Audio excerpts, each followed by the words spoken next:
Hi everyone, welcome back to Banu Samee Kitchen. நாம இன்னைக்கு ஒரு சூப்பரான மீன் குழம்பு ரெசிபி தாங்க பார்க்க போறோம். எந்த மீன் வாங்கினாலும் இந்த குழம்பு செஞ்சு பாருங்க. வீட்ல எல்லாருக்குமே ரொம்ப பிடிக்கும். அந்த அளவுக்கு டேஸ்டா இருக்கும். வாங்க இதை எப்படி செய்யலான்றத பார்க்கலாம். வீடியோக்குள்ள போறதுக்கு முன்னாடி மறக்காம சப்ஸ்கிரைப் பண்ணுங்க and bell ஐகானை கிளிக் பண்ணுங்க. இதோட ingredients list நான் எல்லாமே description boxல கொடுத்திருக்கேன். அதையும் மறக்காம செக் பண்ணிக்கோங்க. இந்த குழம்பை நம்ம அரைச்சு விட்டு தாங்க செய்ய போறோம். ஒரு கடாயை எடுத்துக்கோங்க. இதுல 1 டேபிள் ஸ்பூன் எண்ணெய், 10 பல் அளவுக்கு பூண்டு, 1 துண்டு அளவுக்கு இஞ்சி சேர்த்துக்கோங்க. அடுப்பு தீயை மிதமான சூட்டில் வச்சுக்கோங்க. ஒரு பெரிய சைஸ் வெங்காயத்தை இந்த மாதிரி குண்டு குண்டா நறுக்கி சேர்த்துட்டு இது கூடவே கொஞ்சமா கருவேப்பிலையும் சேர்த்துக்கோங்க. ஒரு 4-5 கருவேப்பிலை சேர்த்தாலே போதும். இதை நம்ம 1 நிமிஷம் ஹை ஃப்ளேம்ல வச்சு நல்லா வதக்கிக்கோங்க. ரொம்ப செவக்க வதக்கணும்னு அவசியம் இல்லை. இப்போ பார்த்தீங்கன்னா நல்லா வதக்கியாச்சு. இதில் 2 பெரிய சைஸ் தக்காளியை இந்த மாதிரி நறுக்கி சேர்த்துக்கோங்க.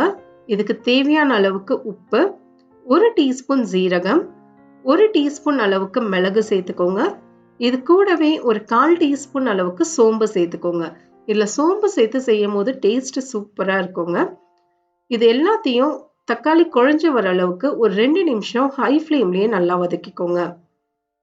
நம்ம எப்போவுமே நார்மலாக செய்கிற மீன் குழம்பை விட இது மாதிரி செஞ்சு பாருங்கள். ரொம்ப டேஸ்டாக இருக்கும். நம்ம அரைச்சி விட்டுலாம் செய்யும் போது பாருங்கள், இந்த அளவுக்கு தக்காளி நல்லா குழஞ்சதுக்கப்புறம் அடுப்பு தீயை அணைச்சிருங்க. இது ஆறட்டும். ஆறின பிறகு நம்ம மிக்சி ஜாரில் போட்டு இதை நல்லா மைய அரைச்சி எடுத்துகிட்டு வந்துடலாம். பாருங்கள், நல்லா ஆறின பிறகு மிக்சி ஜாரில் மாற்றிட்டு இதில் தேவையான பொருட்களை சேர்த்துக்கலாம். 2 டீஸ்பூன் அளவுக்கு மிளகாய்த்தூள், 2 டேபிள் ஸ்பூன் தனியாத்தூள் சேர்த்துக்கோங்க. சப்போஸ் உங்ககிட்ட குழம்பு மிளகாய் தூள் இருந்தால் நீங்கள் அது 3 டேபிள் ஸ்பூன் அளவுக்கு சேர்த்துக்கலாம். இது கூடவே கொஞ்சமாக மஞ்சள் பொடியும் சேர்த்துட்டு தண்ணியை ஊற்றி இதை நல்லா மைய அரைச்சி எடுத்துகிட்டு வந்துடுங்க. பாருங்கள், இந்த அளவுக்கு அரைச்சிருக்கணுங்க. நல்லா சாஃப்டாக இருக்கணும், மைய அரைச்சிருக்கணும். ஒரு பெரிய எலுமிச்சை அளவுக்கு புளியை சுடு தண்ணியில் 10 நிமிஷம் ஊற வச்சுருங்க. இது ஊறட்டும். இப்போ நம்ம குழம்பு செய்ய ஸ்டார்ட் பண்ணலாம். ஒரு கடாயை எடுத்துக்கோங்க. இதில் 4 டேபிள் ஸ்பூன் அளவுக்கு எண்ணெய், 1/2 டீஸ்பூன் கடுகு. கடுகு நல்லா பொரியட்டோங்க. இதில் 1/4 டீஸ்பூன் அளவுக்கு வெந்தயம் சேர்த்துக்கோங்க. அடுப்பு தீயை மிதமான சூட்லேயே வச்சுக்கோங்க. கொஞ்சமாக கருவேப்பிலை சேர்த்துக்கோங்க. ஒரு 7 பல் அளவுக்கு பூண்டு.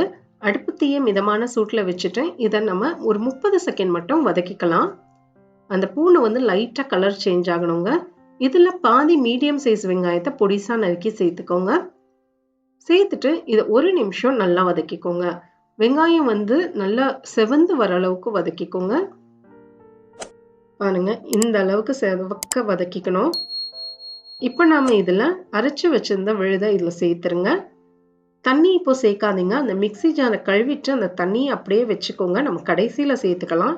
இப்போ நம்ம இந்த மசாலாவை மட்டும் எண்ணெயில் 1 நிமிஷம் நல்லா வதக்கிக்கோங்க. மிதமான சூட்டில் வச்சு வதக்கிக்கோங்க.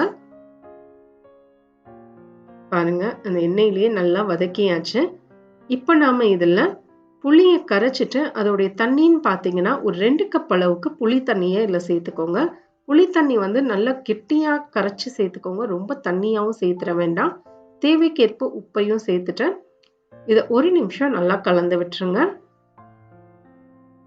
நம்ம சேனலுக்கு புதுசாக இருக்கீங்கன்னா மறக்காம சப்ஸ்கிரைப் பண்ணுங்க. உங்களுடைய லைக் கமெண்ட்ஸ்லாம் எங்களுக்கு ரொம்பவே ஹெல்ப்ஃபுல்லாக இருக்கும். பாருங்க, நல்லா திக்கா இருக்கு. இப்போ நம்ம இந்த குழம்புக்கு தேவையான அளவுக்கு தண்ணியை சேர்த்துக்கலாங்க.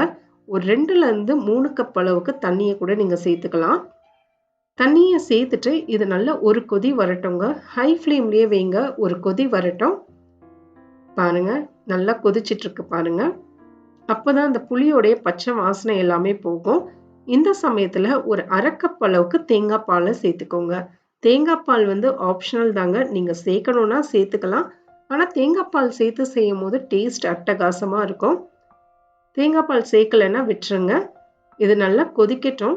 இப்போ மூடியை போட்டு 10 நிமிஷம் மிதமான சூட்லேயே வச்சுருங்க. இதோடைய எண்ணெய் எல்லாமே பிரிஞ்சு வரும். 10 நிமிஷத்துக்கு அப்புறம் பார்ப்போம். 10 நிமிஷத்துக்கு அப்புறம் ஓப்பன் பண்ணி பாருங்க. பாருங்க, எண்ணெய் அழகாக மிதந்து வந்திருக்கு. குழம்பும் நல்லா திக்கானதுக்கு அப்புறம் கடைசியாக மீனை சேர்த்துக்கோங்க. நான் வந்து இங்கே மத்தி மீன் சேர்த்துருக்கேன். நீங்கள் எந்த மீன் வேணாலும் சேர்த்துக்கலாங்க. சங்கரா மீனாக இருக்கட்டும், பாறை மீனாக இருக்கட்டும், எந்த மீன் வேணாலும் சேர்த்துக்கலாம். இப்போ மூடியை போட்டு 10 நிமிஷம் மிதமான சூட்லயே வச்சிருங்க. 10 நிமிஷத்துக்கு அப்புறம் பார்ப்போம். 10 நிமிஷத்துக்கு அப்புறம் ஓபன் பண்ணி பாருங்க. மீனும் வெந்திருக்கும். எப்பவுமே மீன் வந்து ரொம்ப சீக்கிரமாவே சேர்த்துடக்கூடாது. குழம்பு இறக்குறதுக்கு 10 நிமிஷத்துக்கு முன்னாடி தான் சேர்க்கணும். இல்லைன்னா மீன் எல்லாமே உடைஞ்சு போயிடும். அவ்வளோதாங்க, சூப்பரான மீன் குழம்பு நமக்கு ரெடி ஆயாச்சு. இது எப்பவுமே அடுத்த நாள் சாப்பிடும்போது டேஸ்ட் இன்னும் சூப்பரா இருக்கும். மீன் குழம்பு ட்ரை பண்ணி பாருங்க. எப்படி வந்ததுன்றதை எனக்கு கமெண்ட்ஸ்ல சொல்லுங்க. மறக்காம சப்ஸ்கிரைப் பண்ணுங்க அண்ட் பெல் ஐக்கானை கிளிக் பண்ணுங்க. இன்னொரு வீடியோல உங்க எல்லாரையும் நான் பார்க்குறேன். தேங்க்யூ ஃபார் வாட்சிங்.